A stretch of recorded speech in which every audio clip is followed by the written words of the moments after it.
सलमान खान वाले सबको अपना दीवाना बना। मुंह पे बोल देते फिर कोने में जाके रोते हैं। उनको सपोर्ट कर दो। इसने वैसे एक तरीके से पाला है।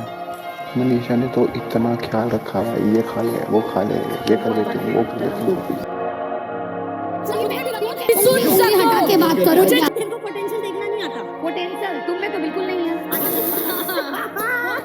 पता नहीं अगर हम खाएं और तू ना खाए तो मेरे से खाना भी नहीं खाया जाएगा, ऐसा वाला फीलिंग है कि अगर हम समझ अगर इमोशनल नहीं है इतनी यार।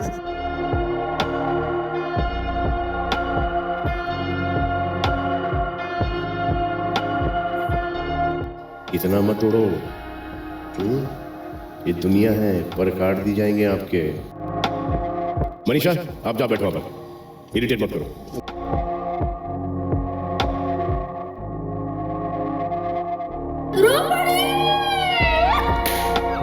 They love us together. Never sit together. You पगला। Hello and welcome to trending Kuku. चलते हैं आज के इस खास वीडियो में जिसका टॉपिक आजकल बहुत ही बड़ी चर्चा का विषय है। उनके बारे में जिन्होंने बिग बॉस में मचाया था धमाल और बिग बॉस के बाहर जमुना पार करके किया हुआ है बवाल। डांस क्वीन कहे या कहिए ड्रामा क्वीन, अपनी अदाओं के साथ ये हर सीन को बना देती हैं रंगीन। हम बात कर रहे हैं सोशल मीडिया सेंसेशन और लाखों दिलों को जीतने वाली बिहार की शान मनीषा रानी की। मनीषा रानी को बिग बॉस की अपनी जबरदस्त जर्नी के बाद मिल रहा है लोगों का बहुत सारा प्यार, लेकिन कुछ लोग हैं जो उनके बारे में कुछ सवाल उठा रहे हैं और उनको मिलने वाली इस हेट से सोशल मीडिया पर फैंडम्स के बीच में वॉर छिड़ गई है। तो क्या है वो 5 टॉपिक्स जिनको लेकर मनीषा के लिए सोशल मीडिया पर हेट स्प्रेड किया जा रहा है? मनीषा के पास्ट में उनकी टिकटॉक जर्नी को लेकर सवाल उठाए जा रहे हैं। हेटर्स ने उनको क्रिंज और छपरी टिकटॉकर कहा, लेकिन लॉजिक कहाँ है? भारत में जब टिकटॉक बैन हुआ था तब हमारे देश में 200 मिलियन टिकटॉक यूजर्स थे, जिसमें से 120 मिलियन मंथली एक्टिव यूजर्स थे और मनीषा रानी उन्हीं में से एक थी। तो उसमें किसी को क्या इशू हो सकता है? रही बात उनके कंटेंट की, तो हम इस पर बात नहीं करेंगे कि उनका कंटेंट अच्छा था या बुरा, लेकिन कॉमेडी में मनीषा रानी जैसा कंटेंट प्रोड्यूस करने वाले तो बॉलीवुड में भी हैं और उस कंटेंट को कंज्यूम करने वाले हर शहर गांव में हैं। तो ये किसी की पर्सनल चॉइस हो सकती है।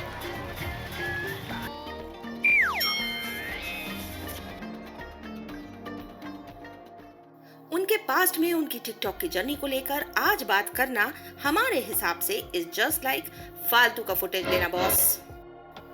मनीषा को सोशल प्लेटफॉर्म्स पर उनके एजुकेशन और डायलेक्ट को लेकर ट्रोल किया जा रहा है। Dubai, London, New Zealand, Switzerland, I will be there. लेकिन इसमें भी लॉजिक कहाँ है?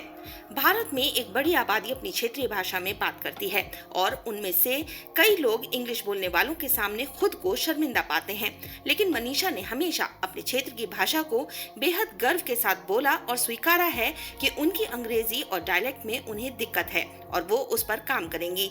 तो इसमें गलत क्या है? हम तो खुद ही सबको बोलते हैं कि हाँ मेरा डिक्शन सही नहीं, मेरा लैंग्वेज सही नहीं है। लैंग्वेज जो है आपकी तो इतनी स्वीट है। हमको कोई शर्म नहीं है क्योंकि हमको पता है हम जहाँ से यहाँ तक आए हैं, हमको प्राउड है अपने आप और पे, होना क्योंकि हम चाहिए। किस तरह से यहाँ तक आए हैं हम जानते हैं। पता हम है, स्मॉल पता है टाउन से बाबा। हम, लेकिन कोई मेरा मजाक नहीं बना सकता मेरे लैंग्वेज का, मेरे एजुकेशन का। मेरा जितना औकात था मेरे माँ बाप को हमको पढ़ाया है और हम प्राउड करते हैं कि हम स्मॉल टाउन से आए। मेरा डिक्शन सही नहीं है बट हमको पता है कि लोगों को कैसे रिस्पेक्ट दिया जाता है। यहाँ आपको शायद याद होगा कि मनीषा ने बिग बॉस हाउस में अपनी इंग्लिश की समझ का एक छोटा सा एग्जाम्पल तो दिया ही था। Suspicious, SUSPICIOUS। गुस्सा आता है साला है ना, एक्टिंग करती है ना। इतना पढ़े कि हम वर्ड समझ के बोल सकते हैं बाबू। बाबू सस्पिशियस स्पेलिंग इतने आसान नहीं था जितनी जल्दी से तुमने बोल दिए। सुनना, पढ़ने में बहुत तेज थे। Concentration, CONCENTRATION, concentration. Elvish suspicious spelling बताइए। SUS सस P देखो इतना टाइम लगता है बोल। पता है SUS PECIO थोड़ा या फिर पढ़ने में बहुत नहीं साला यही होता है सस्पिशियस। नहीं। एक व्यक्ति अपनी कमी को स्वीकारे और उस पर काम करे तो आपको और क्या चाहिए? I can say one time. He is forcing me to say 5 times. Then I'll. अभी सीख रही है कि मजाक कर रही है? नहीं सीख रही। मनीषा हर किसी के साथ फ्लर्ट करती हैं और उनका कंटेंट क्रिंज है। अपने पुराने वीडियो से लेकर बिग बॉस तक मनीषा को उनके फ्लर्टेशियस अंदाज में दर्शकों ने काफी सराहा, लेकिन उनको इसके लिए क्रिटिसिज्म भी मिला कि वो हर किसी के साथ चिपकती हैं। लेकिन मनीषा और उनके फैंडम्स इस बात से इत्तेफाक नहीं रखते। उनके सपोर्टर्स का कहना है कि ये उनका कॉमेडी का स्टाइल है, जो कि फिल्मों में भी देखने को मिलता है और बड़े बड़े कॉमेडियंस भी खुले तौर पर लोगों के साथ फ्लर्ट करते हुए देखे जा सकते हैं। इसने उसको चुमाचाटी करना चाहा, उसने भी ऐसे ही कहा उसको। तो फिर मनीषा से ही दिक्कत क्यों? यहाँ एक सवाल बिग बॉस के वीकेंड के वार पर भी उठता है। ये ना हो जाए कि आपके जो फैंस हैं आपका 24 घंटे का फुटेज देखकर डिसलाइक करना चालू कर दें। मनीषा रानी, इतना मत उड़ो। ये दुनिया है, पर काट दी जाएंगे आपके। और ऐसा कर लो इस घर के अंदर कि कोई आप पर ट्रस्ट नहीं करे। घर में क्या, घर के बाहर भी, पूरी दुनिया में, कि इस पे भरोसा ना करना। मनीषा को कहा गया कि वो दर्शकों को एंटरटेन नहीं कर रही हैं और उनको उनके फ्लर्टिंग वाले एंटरटेनमेंट स्टाइल कंटेंट पर शायद कंफ्यूज कर दिया गया। सब कुछ छोड़ छाड़ के एंटरटेनमेंट को भूल भाल के अब तो सिर्फ खाते हैं और सोते हैं। फैंस हमारा ये हाल देख के रोते हैं। कह रहे हैं तुमने एंटरटेन करना बंद जो कर आप दिया। एंटरटेनमेंट बोल कर आए थे वो कहाँ चला गया? तो कभी गेम में शायद मेरा वो। मनीषा पर एक आरोप ये भी है कि उन्होंने बिग बॉस में अभिषेक मल्हान और एल्विश यादव का इस्तेमाल किया। ऑलराइट, सो यहाँ पर ये जानना जरूरी है कि गेम को अगर शुरुआत से देखें तो हर कॉन्टेस्टेंट अपने लिए दोस्त और एक कंफर्ट पर्सन ढूंढता ही है, जिनके साथ वो आगे तक अच्छा समय बिताते हुए जाना चाहते हैं। ऐसे में शुरू के 1-2 हफ्ते के बाद अभिषेक और मनीषा के बीच में ये सपोर्ट सिस्टम डेवलप हुआ। पूजा ने क्या बोला कि ये तुम्हें वीक बनाती है, तुम मुझे स्ट्रॉन्ग बनाती है। और धीरे धीरे ये एक जेन्युइन फ्रेंडशिप में बदलता गया। ये दोनों ही सोशल मीडिया से आते हैं, बिग बॉस हाउस में एक दूसरे को समझ सके और एक दूसरे की हमेशा रिस्पेक्ट की, और शायद यही वजह है कि इनकी दोस्ती गहरी होती गई। अरे हर चीज में सिंपैथी ले रहा है बेटा, सिंपैथी ले रहा है। हर चीज में स्ट्रेटेजी नहीं होती है। मजाक कर रहा है। बाद में वाइल्ड कार्ड के तौर पर बिग बॉस को पहले से देखकर आए एल्विश और आशिका ने अपने पूरे होशो हवास में इनके साथ दोस्ती की। हालांकि एल्विश और अभिषेक ने जब भी पूजा भट्ट, बेबिका, जिया शंकर वगैरह से बातचीत की या उनके साथ समय बिताया, मनीषा ने उनको कभी भी इस पर रोका नहीं। मनीषा ने हमेशा कहा कि ये सबका अपना इंडिविजुअल गेम है। देखो अभिषेक, आज तक तुझे कभी मना किए कि तू उससे बात मत कर, उससे बात मत, तू कभी किए? मनीषा ने एल्विश और अभिषेक दोनों का ख्याल रखा और दिल से उनके लिए फैमिली की तरह उनकी सेवा की। ऐसे में लोग मनीषा को मेड से भी कंपेयर कर रहे हैं, जो कि खुद उनकी सोच को ही दर्शाता है। ये तो निहायत ही छोटी मानसिकता है। शर्म आनी चाहिए आपको। अफसोस एल्विश और अभिषेक इन लोगों से बेहतर हैं, जिन्होंने टाइम टू टाइम मनीषा के एफर्ट्स को एक्नॉलेज भी किया और अपने तरीके से मनीषा का ख्याल भी रखा। वैसे एक तरीके से पाला मनीषा ने तो इतना ख्याल रखा हुआ, ये खा ले, वो खा ले, ये कर देती हूँ, वो कर देती हूँ। लास्ट में आता है सबसे कंट्रोवर्शियल आरोप, और वो है अभिषेक और मनीषा के बीच में बना रिश्ता। बीबी हाउस में अभिषेक ने शुरुआती दिनों में ही फलक को दीदी बोला। आने वाले दिनों में अभिषेक ने मनीषा को भी छोटी बहन जैसा, बच्चा, बुआ और भी न जाने क्या क्या कहा। बुआ नहीं अच्छा लगता, बाहर फिर सब यही बोलेगा हमको।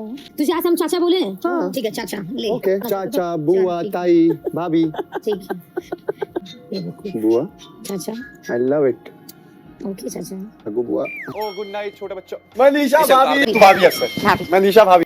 अब हेटर्स का कहना है कि भाई बहन के रिश्ते को उनके फैंडम शिप कैसे कर सकते हैं और उनको अपना रिश्ता भाई बहन का ही रखना चाहिए।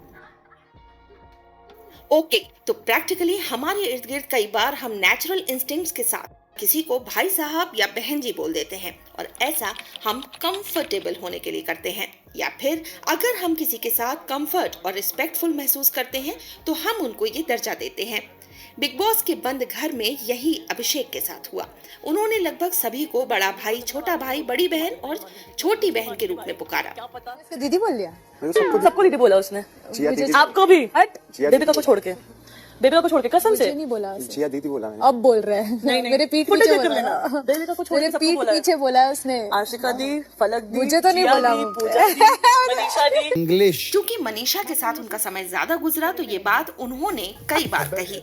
हालांकि अविनाश के साथ हुए उनके डिस्कशन में उन्होंने कहा भी था कि इस घर में बने बॉन्ड्स यहाँ के हैं और बाहर जाकर उनके रिश्ते के लिए उनके क्या एफर्ट्स रहते हैं वो उनके रिश्ते को सही तरह से डिफाइन करेंगे। You will like someone, like someone, like someone will become your go-to person. You found someone जिससे तुम्हें अच्छा लगता है अपनी फीलिंग्स बातें शेयर करना, and you like सुबह उठूँ मैं उसके पास रहूँ, but this is the circumstances that जो आपको पुश कर रहे हैं उस डायरेक्शन में। तेरे साथ ऐसा हुआ? अब मेरे साथ कैसा फील हुआ कि अब मेरे लिए मैंने मनीषा मेरा go-to person बना, मैं मेरी बहन जैसी, तो मेरे को तो ऐसे फील आता है कि मेरी बच्ची है छोटी सी, समझ रहे हो? तो वो वाली फीलिंग है। फिर कहीं ना कहीं मुझे ऐसा लगता है कि आई वांट टू गिव, अभी जैसे यहाँ से निकलने के बाद क्या एफर्ट्स हमारे रहते हैं या क्या एफर्ट्स आप लोगों के रहते हैं, वो रियल सिचुएशन को डिफाइन करेंगे कि हम और हमारा रिश्ता उनके साथ क्या था। प्रैक्टिकली सोचने वाली बात है कि हमने किसी को दोस्त बनाया और फिर हमको एहसास हुआ कि वो हमें पसंद है, तो समय रहते उस सही फीलिंग को और उससे जुड़े रिश्ते को एक्सेप्ट करना कैसे गलत है। इनफैक्ट गलत ये होगा कि हम दूसरों के सेटिस्फेक्शन के लिए एक छोटे रिश्ते में रहें।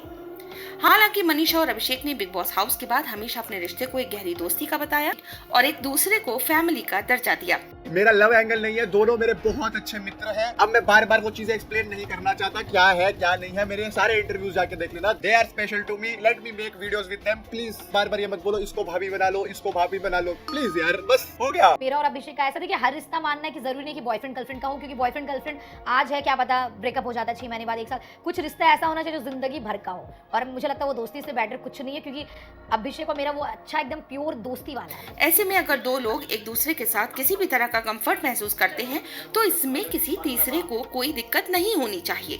आई एम श्योर आपकी अपनी जिंदगी में खुद को ऊपर ले जाने के और भी तरीके होंगे, किसी को नीचे गिराए बिना। अभिषेक हो या मनीषा, दोनों ही फिलहाल लोगों का भरपूर प्यार पा रहे हैं और साथ ही कई प्रोजेक्ट्स भी।